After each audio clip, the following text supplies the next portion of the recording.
যেদিন নবী মক্কার জমিন ছেড়ে মদিনার জন্য রওনা করলেন, যাওয়ার পর যাইয়া আবু বকর রাদিয়াল্লাহু তাআলা আনহুর ঘরের দরজায় যাইয়া দরজায় যায় ডাক দেওয়া লাগে না। নবীর পা যে নবী যে হাঁটতেছে ওই পায়ের আওয়াজে আবু বকর দরজাটা খুলে দিলেন। পয়গম্বর ডাক দিয়া বলতেছে, আবু বকর আপনি কি ঘুমান নাই? তখন বললেন, হে পয়গম্বর, আপনি যেদিন বলেছিলেন আমার হিজরতের সঙ্গী হবেন আপনি, ওদিন থেকে আমি আবু বকর ঘুমাই না, আমার ঘুম হারাম হয়ে গেছে। কারণ আমি আবু বকর যদি ঘুমাই আর যদি আপনি আমার ঘরের দরজায় আইসা ডাক দেন, আমি আবু বকর ঘুমের ভিতরে পড়ে যাই, আর আপনি ডাকতে ডাকতে যদি মক্কার জমিনের কাফেররা দুশমনেরা যদি আপনাকে আক্রমণ করে, তাহলে আমি আবু বকর সহ্য করতে পারবো না। যার জন্য আমি ঘুমাই না।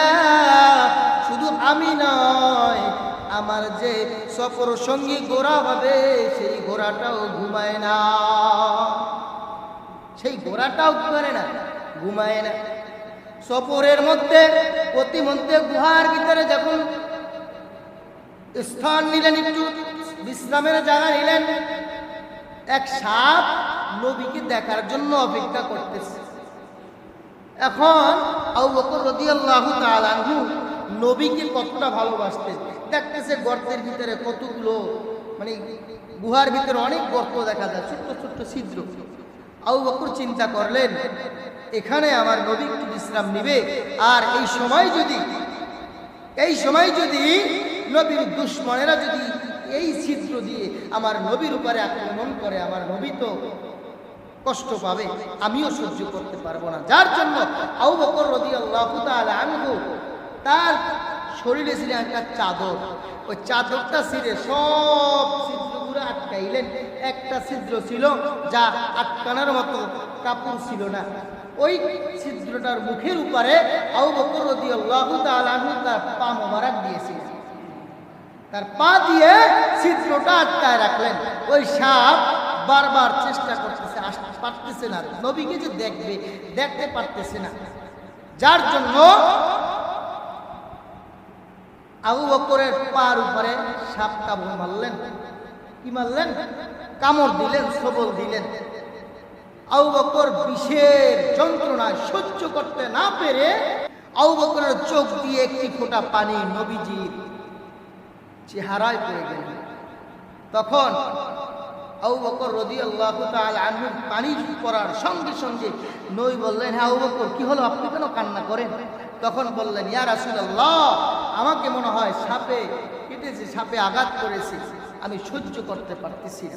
তখন নবী কি করলেন, তার মুখের লালা মোবারক একটু লাগিয়ে দিলেন, সঙ্গে সঙ্গে বিষের ওয়া নাশহাদু আন্না সাইয়্যিদিনা ওয়া সানাদানা ওয়া হাবিবা কুলুবিনা وحبيب قلوبنا وربنا ومولانا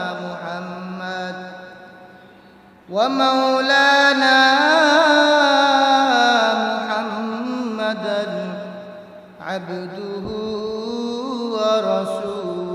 ورسوله الذي أرسله بالحق بشيرا ونذيرا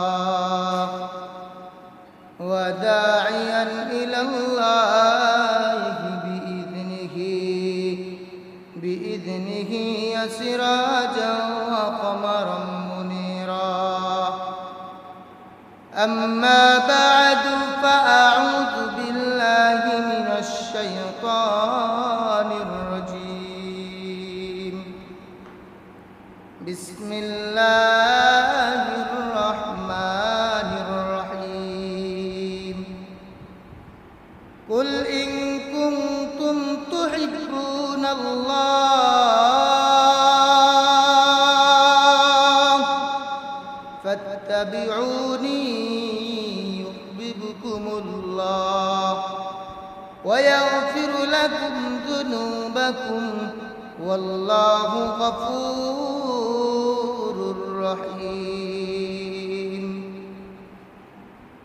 وقال رسول الله صلى الله عليه وسلم فوالذي نفسي بيده لا يؤمن أحدكم حتى أكون أحب إليه من والده وولده أو كما قال عليه الصلاة والسلام صدق الله مولانا العظيم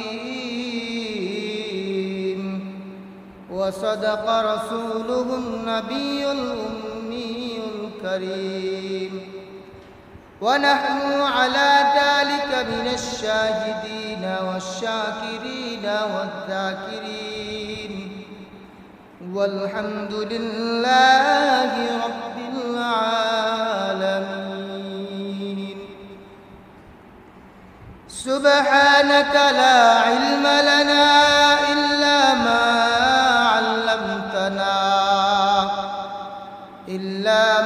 علمتنا إنك أنت العليم الحكيم قال رب اشرح لي صدري ويسر لي أمري واحلل عقدة من لساني يفقهوا قولي توحید کی امانت سینوں میں ہے ہمارے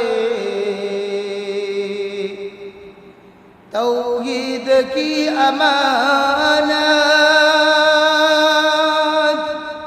سینوں میں ہے ہمارے آسان کی نٹانا نام و نشاں ہمارا আলহামদুলিল্লাহ মহান রব্বুল আলামিনের দরবারে অসংখ্য অগণিত শুকরিয়া যে মহান রব্বুল আলামিন লক্ষ কোটি মানুষ থেকে যাচাই করে বাছাই করে আপনাকে আমাকে তার হুকুম পবিত্র জুমার নামাজের জন্য তার পবিত্র ঘর মসজিদে আশার বসার তৌফিক যে আল্লাহ দান করেছেন এই মহান রব্বুল আলামিনের দরবারে দিল তুলে উচ্চ আওয়াজে শুকরিয়া আদায় করি আলহামদুলিল্লাহ। আল্লাহ রব্বুল আলামিন প্রচণ্ড গরমের ভিতরে তাপমাত্রার ভিতরেও যে মহান রব্বুল আলামিন আপনাকে আমাকে সুস্থ রেখেছেন এটা আমাদের জন্য অনেক বড় একটা নিয়ামত। যদি কোনো বান্দা নিয়ামত পাওয়ার পরে শুকরিয়া আদায় করে আল্লাহ রব্বুল আলামিন বান্দার নিয়ামতকে আরো বৃদ্ধি করে দেয়। যেরকম দুনিয়ার মানুষের প্রশংসা করলে মানুষ খুশি হয়ে যায়, আমার আল্লাহ রব্বুল আলামিন বলেন আমার বান্দা যখন আমার প্রশংসা করতে থাকে আমি আল্লাহ রব্বুল আলামিন খুশি হইয়া বান্দার নিয়ামতকে আরো বৃদ্ধি করে দেই। শুধু তাই নয়, আমি আল্লাহ রব্বুল আলামিন বান্দা একবার আলহামদুলিল্লাহ বলার কারণে বান্দার জন্য জান্নাতের ভিতরে একটা ঘর বানাই দিই। সুবহানাল্লাহ। এজন্য যে আল্লাহ রাব্বুল আলামিন আমাদেরকে যে এত মহব্বত করছেন, ভালোবাসছেন, আগে আগে মসজিদে আসার তৌফিক যে আল্লাহ দান করেছেন, এজন্য ওই মহান রব্বুল আলামিনের দরবারে আরো একবার শুকরিয়া আদায় করি আলহামদুলিল্লাহ। আল্লাহ, সারা বাংলাদেশে বিভিন্ন জেলায় বৃষ্টি হচ্ছে, কিন্তু আমাদের বরিশাল অঞ্চলে বৃষ্টি নাই।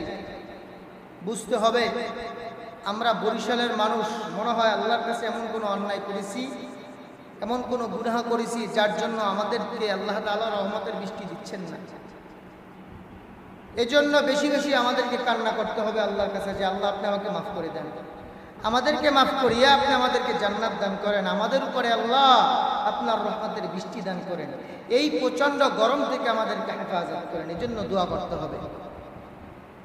বিশেষ করে ভাই, আল্লাহ রাব্বুল আলামিন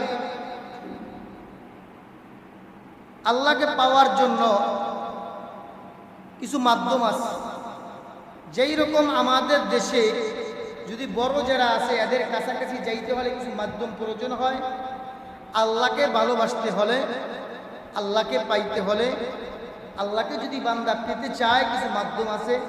ওই মাধ্যমগুলো যদি কোনো বান্দা অবলম্বন করে তাহলেই আল্লাহকে পেয়ে যাবে। যেরকম রাসূল সাল্লাল্লাহু আলাইহি ওয়াসাল্লাম বলেন, হে আমার উম্মতেরা, আমি রাসূল তোমাদের জন্য ছোট্ট ছোট্ট কিছু নিয়ামত রেখেছি, এইগুলা কিছু মানুষের জন্য অনেক বড় নিয়ামত, অনেক বড় নিয়ামত। কত বড় নিয়ামত! এটা হলো যেই রকম অন্ধকারে আলোর প্রয়োজন হয়, আলো না হলে মানুষ চলতেই পারে না, আলোর প্রয়োজন হয়, না হলে বিপদ। ওই রকম এখন যে যুগ, এই যুগটা হলো অন্ধকার যুগ। এই যুগে যদি আমাদের রাসূলের যে কিছু সুন্নত আছে, কিছু আদর্শ আছে, আদর্শগুলো যদি আমরা অবলম্বন করতে পারি, আঁকড়িয়ে ধরতে পারি, এটাই আমাদের জন্য নাজাতের জরুরি হয়ে যায়। আর যদি এইগুলো আমরা রাসূলের সুন্নত অনুযায়ী চলতে না পারি, রাসূলের আদর্শ অনুযায়ী চলতে না পারি, তাহলে রাসূলের ভালোবাসা আমরা পেতে পারবো না। আল্লাহ রাব্বুল আলামিন সূরা আল ইমরানের 31 নম্বর আয়াতে বলেন, কুল ইন কুনতুম তুহিব্বুনাল্লাহ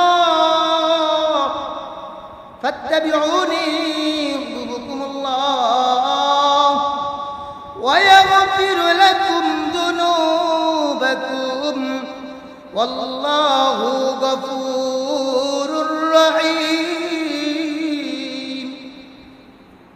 আল্লাহ রাব্বুল আলামিন বলেন, হে নবী, আপনি বলে দিন, আপনার উম্মতদেরকে জানিয়ে দেন, আপনার কোন উম্মত যদি আমি আল্লাহকে পেতে চাই, আমি আল্লাহকে ভালোবাসতে চাই, তাহলে তারা যেন আপনি নবীকেই ভালোবাসে। তারা যেন কাকে ভালোবাসে? আপনি নবীকেই ভালোবাসে। আর আপনি নবীকেই যদি ভালোবাসতে পারে, তাহলে আমি রাসূলকে, আমি আল্লাহকে ভালোবাসতে পারবে। আর আপনি নবীকে যদি তারা ভালোবাসতে না পারে, আমি আল্লাহকে পাবে না। আল্লাহ রাব্বুল আলামিন রাসূলের মাধ্যমে জানায় দেন, হে আমার উম্মতেরা শুনো, তোমরা যদি আমি আল্লাহকে ভালোবাসতে চাও, আমার আল্লাহকে ভালোবাসতে চাও, আমি নবীকে ভালোবাসো। আমি নবীকে যদি তোমরা ভালোবাসতে পারো, আমি নবীর যে আদর্শ আছে, আদর্শ অনুযায়ী চলো, আদর্শকে তোমরা আঁকড়িয়ে ধরো, এই অনুযায়ী তোমরা চলাচল করো, এই অনুসরণ যদি তোমরা করতে পারো, তাহলে তোমরা আল্লাহকে পেয়ে যাবা, আল্লাহকেও পাইবা, আমি রাসূলকেও পাইবা। শুধু তাই নয়, যে বান্দা আল্লাহকে এবং তার রাসূলকে পেয়ে যাবে, ওই বান্দার জন্য জান্নাত অতি সহজ হয়ে যাবে। আল্লাহ রাব্বুল আলামিনের নবী পয়গম্বর তিনি বলতেছেন, হে আমার উম্মতেরা, তোমরা আমাকে কতটা ভালোবাসো? তোমরা আমাকে কতটা ভালোবাসো? বলুন, যদি তোমরা আল্লাহকে ভালোবাসো, তাহলে আমাকে অনুসরণ করো, যাতে আল্লাহ তোমাদেরকে ভালোবাসেন এবং তোমাদের পথ, তোমাদের পাপ মার্জনা করে দেন, তোমাদের গুনাহগুলো আল্লাহ মাফ করে দেন। আর আল্লাহ তাআলা ক্ষমাকারী, দয়ালু। আল্লাহর মতো ক্ষমাকারী, দয়ালু আর কেউ নাই। আল্লাহর মতো এত দয়াশীল, মায়াশীল আর কেউ নাই। আমাদের নবী পয়গম্বর বলেন, হে আমার উম্মতেরা, তোমাদের প্রাণের চাইতে বেশি, তোমাদের জীবনের চাইতে বেশি, তোমাদের ছেলে মেয়েদের চাইতে বেশি আমাকে মুহাব্বত করো। প্রতিটা মুসলমানের ঈমানি দায়িত্ব হলো আল্লাহর রাসূলকে তার জীবনের চাইতে বেশি মুহাব্বত করা। হযরত আবু হুরায়রা রাদিয়াল্লাহু তাআলা আনহু বর্ণনা করেন, পয়গম্বর সাল্লাল্লাহু আলাইহি ওয়াসাল্লাম বলেছেন, ফাওয়াইলুল লিল্লাযী নাফসি বিয়াদিহি লা ইউমিনু আহাদুকুম হাত্তা আকুনা হাব্বা ইলাইহি মিন ওয়ালিদিহি ওয়া ওয়ালাদিহি। ও সত্তার কসম, আল্লাহর কসম। কার কসম? আল্লাহর কসম, যার হাতে আমার প্রাণ, আমাদের প্রাণ কার হাতে? আল্লাহর কাছে। আমাদের জীবন কার কাছে? আল্লাহর কাছে। আমাদের হায়াত কার কাছে? আল্লাহর কাছে। আমাদের রিজিক কার কাছে? আল্লাহর কাছে। এক কথায় যা কিছু আছে না কেন, সব কিছুর মালিক কে? আল্লাহ রাব্বুল আলামিনের কসম খাইয়া বললেন, যার হাতে আমার প্রাণ, যার হাতে তোমাদের কেউ মুমিন, যার দ্বারা মুমিন হতে পারবে না, যতক্ষণ পর্যন্ত তোমরা মুমিন হতে পারবে না, কতক্ষণ পর্যন্ত জানো, যতক্ষণ পর্যন্ত তুমি আমার নিকট তার পিতা মাতা ও সন্তান স্ত্রী যা কিছু আছে না কেন সব চাইতে আমি নবীকে বেশি মুহাব্বত করতে না পারবা, ততক্ষণ পর্যন্ত তুমি খাঁটি ইমানদার হতে পারবা না। আর আমরা নবীকে যদি ভালোবাসতাম, আজকে নবীর সুন্নাত আমাদের থেকে বিদায় নিতে পারতো না। আজকে যদি নবীকে ভালোবাসতে পারতাম, আমাদের সামনে নবীকে কেউ গালি দিতে পারতো না। আমরা যদি নবীকে বেশি ভালোবাসতাম, তাহলে আমাদের দ্বারা নবীর কোনো আদর্শ ছুটত না, আমাদের দ্বারা নবীর কোনো আদর্শ চলে যাইত না, আমাদের থেকে নবীদের এক জাররা পরিমাণ সুন্নতের আমল আমাদের থেকে ব্যর্থ হইতো না। আজকে আমরা যে নবীকে ভালোবাসি না, এটা মুখে বলে প্রকাশ করার প্রয়োজন নাই, আমরা কাজেই প্রকাশ করতেছি। কারণ আমাদের চেহারার দিকে যদি তাকানো হয়, আমাদের চেহারায় নবীর সুন্নত দাড়ি নাই, আমার মাথায় নবীর সুন্নত টুপি নাই, আমার শরীরে নবীর সুন্নত লম্বা জামা নাই, আমার শরীরের ভিতরে নবীর কোনো আদর্শ নাই। আর আমার শরীরের ভিতরে নবীর আদর্শ না থাকে, আমি কিভাবে নবীকে মুহাব্বত করলাম? এ যুবক ভাই, বৃদ্ধ বাবাজিরা, ও পর্দার অন্তরের মাগো, ভালো করে শুনে নাও, আমার নবীকে কত মানুষ মুহাব্বত করেছেন। আম্মা জান আয়েশা রাদিয়াল্লাহু তাআলা আনহার কাছে আয়েশা, মক্কার মেয়ে, মদিনার মেয়ে আয়েশা, মদিনার নারী আয়েশা বলতেছে, আম্মা জান আয়েশা শোনো, ইউসুফ নবীর কথা শুনেছিলাম, ইউসুফ নবীর কথা, ইউসুফ নবীকে দেখা নাকো মিশরের মেয়েরা, যুবতী মেয়েরা হাত কেটে ফেলেছিল, আমাদের নবী কত সুন্দর, কেমন সুন্দর। আম্মা জান আয়েশা রাদিয়াল্লাহু তাআলা আনহা বলেন, আমার নবী কত সুন্দর, ওই মেয়েরা যদি আমার নবীকে দেখতো, তাহলে হাত তো দূরের কথা, কলিজা কেটে ফেলতো। জোরে বলেন সুবহানাল্লাহ। আমার নবী যেমন সুন্দর, আমার নবীর আদর্শ তেমন সুন্দর। আম্মা জান খাদিজাতুল কুবরা রাদিয়াল্লাহু তাআলা আনহা বলতেছেন, আমি একদিন খাতা সেলাই করতেছি, একটা কাপড় সেলাই করতেছি, আমার হাত থেকে সুইটা পড়ে গেল, আমার ঘরে বাতিও নাই যে আমি সুইটা তালাশ করব। কিছুক্ষণের পূর্বেই দেখি আমার নবী রাহমাতুল লিল আলামিন আমার ঘরে প্রবেশ করলেন। আর নবী প্রবেশ করার সঙ্গে সঙ্গে নবীর চেহারা মোবারকের আলোতে আমার পুরা ঘরটা আলোকিত হয়ে গেছে। কেমন নবীর উম্মত, কেমন নবীর উম্মত হইলা রে মুমিন, কেমন নবীর উম্মত হইলা, যেই নবীর জন্য মায়া নাই, যেই নবী এখনো তোমার জন্য, আমার জন্য ওই মদিনায় বসে কান্না করতেছে, উম্মতের মায়া কান্না করতেছে। কেমন নবীর উম্মত হইলা? আর তুমি একজন নবীর আশিক, আর তোমার মতো যুবক, আমার মতো যুবক হানজালা রাদিয়াল্লাহু তাআলা আনহু ছিলেন একজন আশিক। কেমন আশিক ছিলেন? নতুন বিবাহ করলেন, নতুন বিবাহ করিয়া শ্বশুর বাড়ি যাবে, কত মজার আপ্যায়ন, কত মজার খাওন। নতুন শ্বশুর বাড়ি, কি বলেন, শ্বশুর বাড়ি গেলে খাওন খারাপ হয় না ভালো হয়? মজার খাওন হয়, শ্বশুর বাড়ির মজার খাওন। কিন্তু হানজালা রাদিয়াল্লাহু তাআলা আনহু যখন নতুন বিবাহ করলেন, শ্বশুর বাড়ি গেলেন, ভালো মন্দ আপ্যায়ন করার জন্য তৈয়ার করতেছে। এক মহিলা কে যেন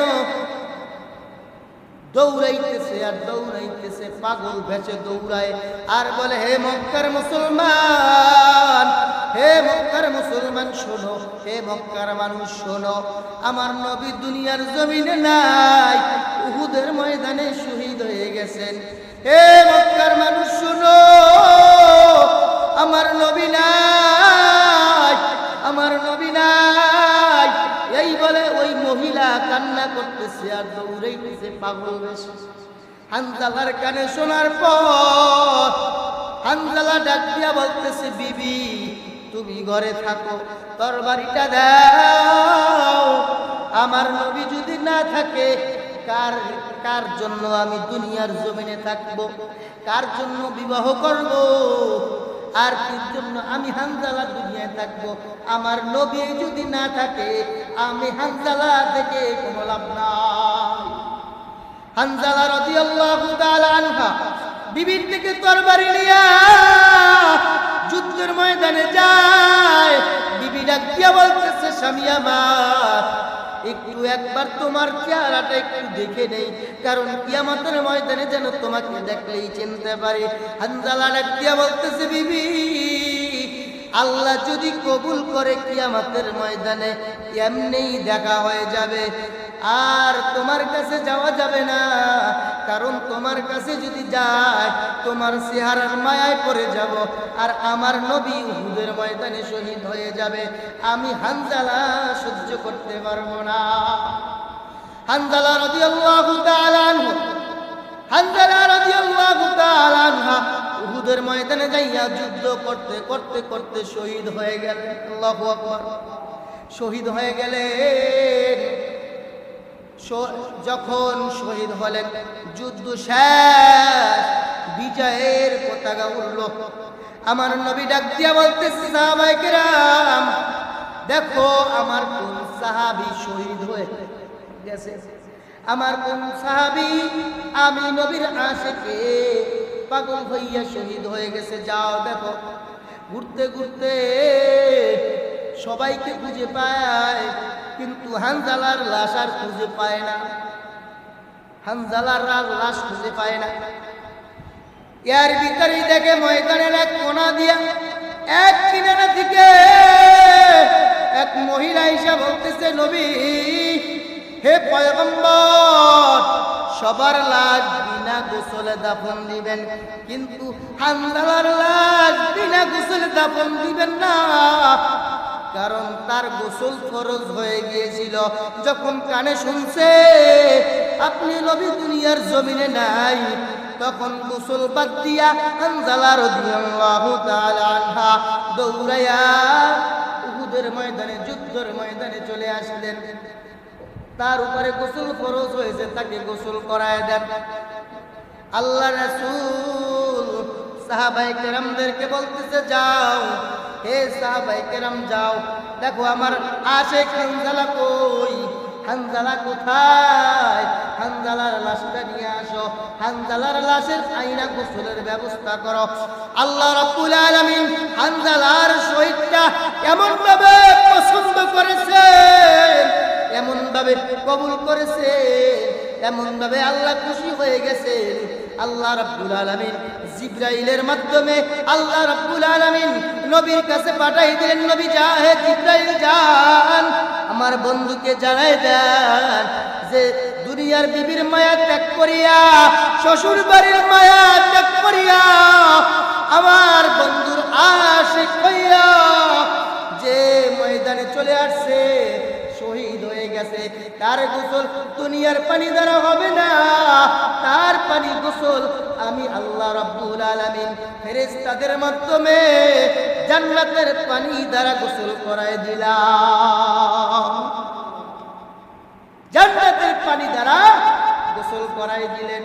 আমার নবী হানজালার লাশের দিকে যখন সাহাবায়ে কেরামদেরকে আগাইতে বললেন, সাহাবায়ে কেরাম আসতেছে, এখন দেখতেছে হানজালার চুল থেকে টপ টপ করে পানি পড়তেছে, টপ টপ করে পানি পড়তেছে, কেবলমাত্র গোসল করে দিয়ে গেল।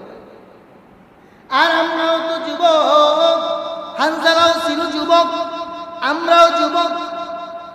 আবু বকর রাদিয়াল্লাহু তাআলা আনহু যিনি নবীজি একদিন বললেন, হে আবু বকর, আপনি আমার হিজরতের সঙ্গী হবেন।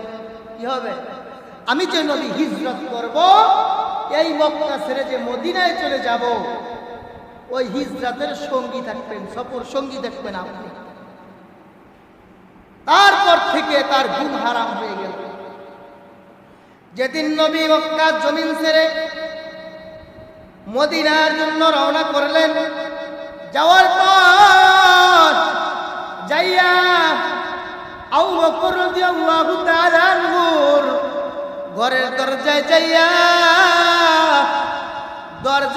ডাক দেওয়া লাগে না।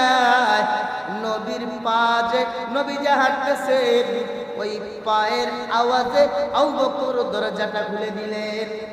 পয়গম্বর ডাক দিয়া বলতেছে, আবু বকর, আপনি কি ঘুমান নাই?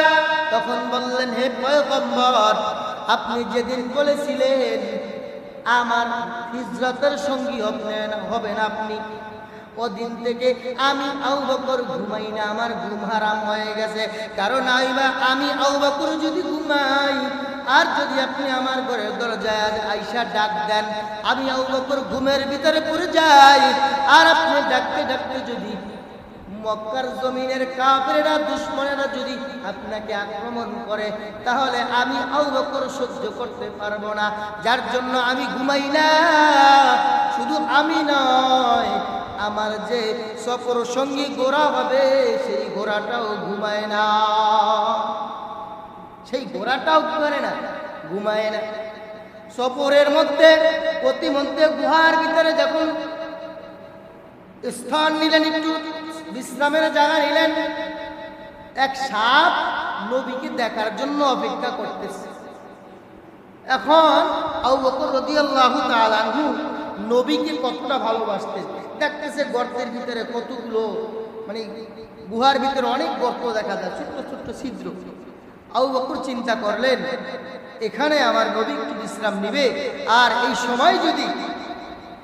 সময় যদি নবীর দুশমনেরা যদি এই ছিদ্র দিয়ে আমার নবীর উপরে আক্রমণ করে, আমার নবী তো কষ্ট পাবে, আমিও সহ্য করতে পারবো না। যার জন্য আবু বকর রাদিয়াল্লাহু তাআলা আনহু তার শরীরে ছিল একটা চাদর, ওই চাদরটা ছিঁড়ে সব ছিদ্রগুলো আটকাইলেন। একটা ছিদ্র ছিল যা আটকানোর মতো কাপড় ছিল না, ওই ছিদ্রটার মুখের উপরে আবু বকর রাদিয়াল্লাহু তাআলা আনহু তার পা মোবারক দিয়েছিলেন। তার পা দিয়ে ছিদ্রটা আটকায় রাখলেন। ওই সাপ বারবার চেষ্টা করতেছে, আসতে পারতেছে না, নবীকে যে দেখতে পারতেছে না। যার জন্য আবু বকরের পার উপরে সাপ কামড় মারলেন। কি মারলেন? কামড় দিলেন, সবল দিলেন। আবু বকর বিষের যন্ত্রণায় সহ্য করতে না পেরে আবু বকরের চোখ দিয়ে একটি ফোঁটা পানি নবীজির চেহারায় পড়ে গেল। তখন আবু বকর রাদিয়াল্লাহু তাআলা আনহু পানি পড়ার সঙ্গে সঙ্গে নবী বললেন, হ্যাঁ আবু বকর, কি হলো, আপনি কেন কান্না করেন? তখন বললেন, ইয়া রাসূলুল্লাহ, আমাকে মনে হয় সাপে কেটেছে, সাপে আঘাত করেছে, আমি সহ্য করতে পারতেছি না। তখন নবী কি করলেন? তার মুখের লালা মোবারক একটু লাগিয়ে দিলেন, সঙ্গে সঙ্গে বিষের যন্ত্রণা বন্ধ হয়ে গেল। জোরে বলেন সুবহানাল্লাহ। আমাদের যে ঘামের থেকে আসে গন্ধ, আমার নবীর ঘামের চেয়ে, ঘাম থেকে মিশকু আমদের চাইতে বেশি ঘ্রাণ হতো। জোরে বলেন সুবহানাল্লাহ। আম্মা জান আয়েশা রাদিয়াল্লাহু তাআলা আনহা তিনি কি করতেন? নবীজির ঘাম মোবারক শিশি করে রাখতেন, কোনো অনুষ্ঠানে ওইগুলো দিয়া দিতেন, আতর হিসাবে ব্যবহার করতেন। জোরে বলেন সুবহানাল্লাহ।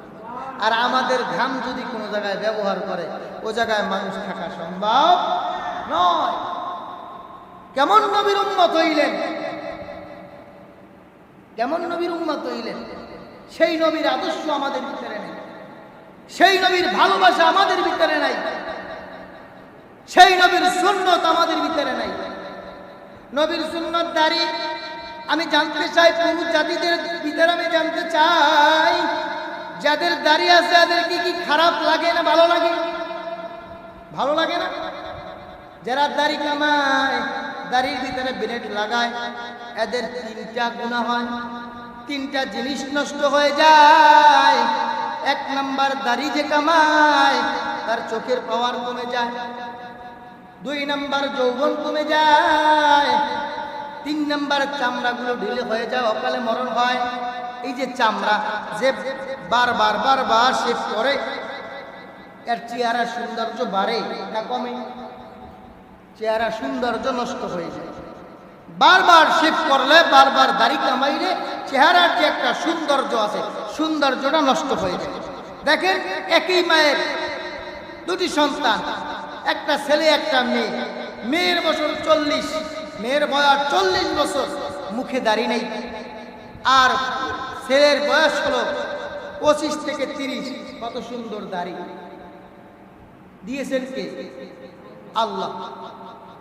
নারীর মুখে যদি দাড়ি দিত সুন্দর দেখা যাইতো? হ্যাঁ, সুন্দর দেখা যাইতো। আর নারীর যদি মাথায় চুল না থাকতো ভালো দেখা যাইতো? ভালো দেখা যাইতো। নারীর সৌন্দর্য কিতে? চুলে। আর পুরুষের সৌন্দর্য কিসে? দাড়িতে। পুরুষের দাড়ি নাই। মাঝে মাঝে গাড়িতে উঠলে দেখা যায় চুলালা এক ভিক্ষুক ভিক্ষা করতেছে, গাড়ির ভিতরে ভিক্ষা করতেছে, অন্ধ ভিক্ষুক। ভিক্ষা করতে করতে করতে করতে এক পর্যায়ে এক পুরুষ তাকে 50টা টাকা দিল বা কিছু টাকা দান করলো। এখন উনি মাথায় হাত দিয়া দোয়া করতেছে, এখন দেয় চুল বড়, কি মাথার চুল বড়।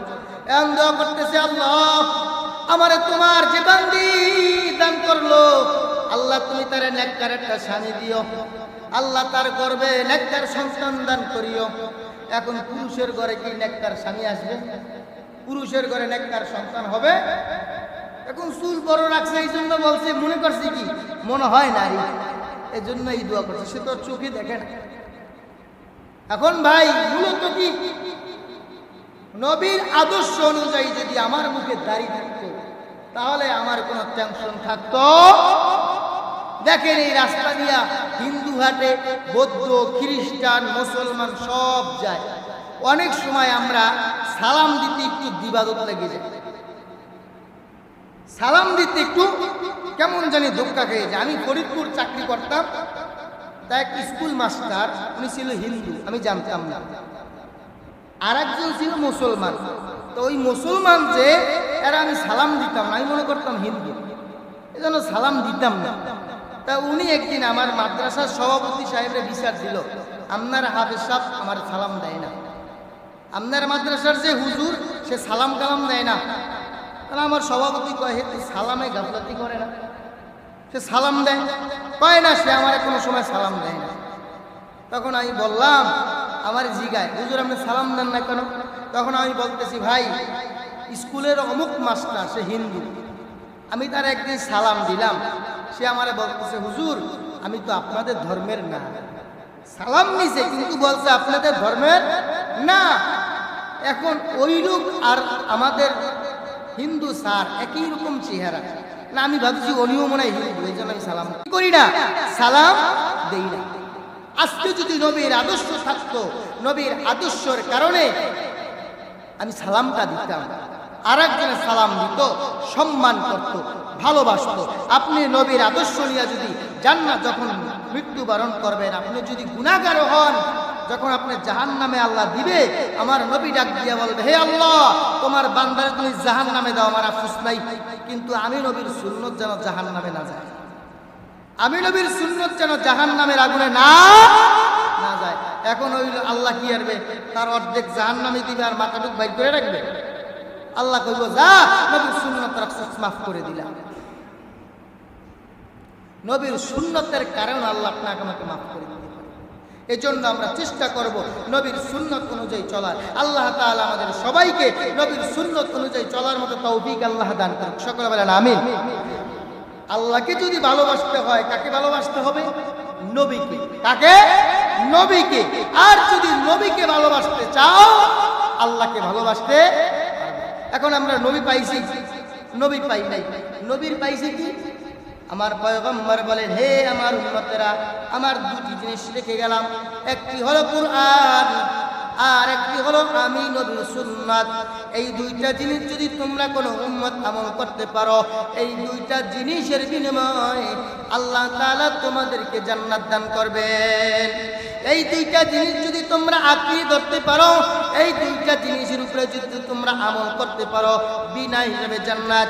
এই দুইটা জিনিস যদি আঁকড়ে ধরতে না পারো, এক নাম্বার হলো কুরআন, দ্বিতীয় নাম্বার হলো আমি নবীর সুন্নাহ। এই দুইটা জিনিস আঁকড়ে ধরতে না পারো, জান্নাতে যাওয়া সম্ভব না। জান্নাতে যাইতে হলে দুইটা জিনিস পালন করতে হবে। আমরা নবী পাই নাই, আমরা পেয়েছি হক্কানি উলামায়ে কেরাম, আলেম ওয়ারাসাতুল আম্বিয়া, উলামায়ে কেরাম, নবীর ওয়ারিসগণ, আমরা তাদেরকে পেয়েছি। আমার পয়গম্বর বলেন, যদি আমার কোন উম্মত আমার নবীর ওয়ারিস যে উলামায়ে কেরাম থাকবে, এদেরকে যদি এদের অনুসরণ করে যদি চলে, আল্লাহর পয়গম্বর বলেন, হে আমার উম্মতেরা, আমি এবং আমার সাহাবায়ে কেরাম যা করেছে, যা করতে বলেছে তাই তোমরা করতে থাকো। সাহাবায়ে কেরামকেও অনুসরণ করতে বলছে, নবীকেও অনুসরণ করতে বলছে। আমরা নবী পাই নাই, সাহাবায়ে কেরাম পাই নাই, তাবিউ তাবিন পাই নাই, তাবিউ মুতাআল্লিম পাই নাই, আমরা পেয়েছি হক্কানি উলামায়ে কেরাম। এই হক্কানি উলামায়ে কেরামদের কথা অনুযায়ী যদি আমরা চলি, কোরআন হাদিস দিয়ে আমরা কোরআন হাদিস বুঝি না, তাদের কথা অনুযায়ী যদি আমরা চলতে পারি, তাইলেই আমরা জান্নাতে যেতে পারবো।